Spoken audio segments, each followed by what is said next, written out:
cứ mỗi sáng bình minh lên, vỗ những đôi cánh an nhàn, chiều hoài lang thang cùng mây gió và rồi dòng chơi với trăng sao. Đôi khi tôi cứ ước mơ được một ngày xuống trần, để hòa mình đi giữa trần gian, những niềm vui không có nơi thiên đàng.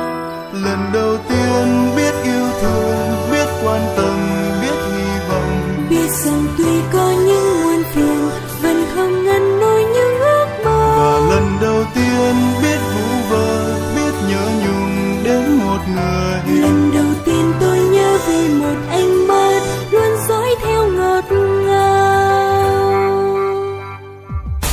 Cứ mỗi sáng bình minh lên, vỗ những đôi cánh an nhàn, chiều hoài lang thang cùng mây gió và rồi dòng chơi với trăng sao. Đôi khi tôi cứ ước mơ được một ngày xuống trần, để hòa mình đi giữa trần gian, những niềm vui không có nơi thiên đàng. Lần đầu tiên biết yêu thương, biết quan tâm, biết hy vọng, Biết rằng tuy có những muộn phiền vẫn không ngăn nổi những ước mơ. và lần đầu tiên biết vu vơ, biết nhớ nhung đến một người. Lần đầu tiên tôi nhớ về một ánh mắt luôn dõi theo ngọt ngào.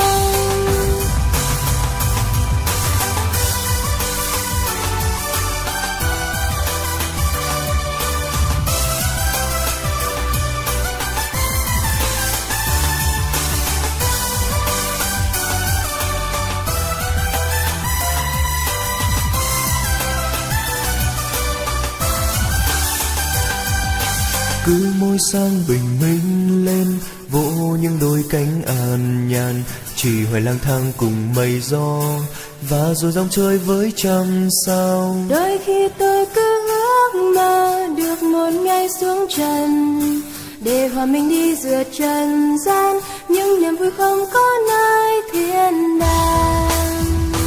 Lần đầu tiên biết yêu thương, biết quan tâm, biết hy vọng, Biết rằng tuy có những muôn phiền vẫn không ngăn nổi những ước mơ. và lần đầu tiên biết vu vơ, biết nhớ nhung đến một người. Lần đầu tiên tôi nhớ về một ánh mắt luôn dõi theo ngọt ngào.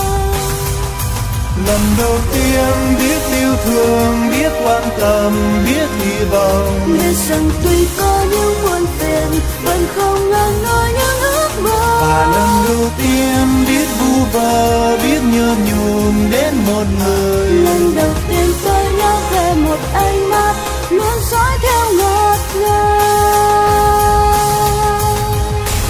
Và tôi ước chẳng cần đôi cánh, đôi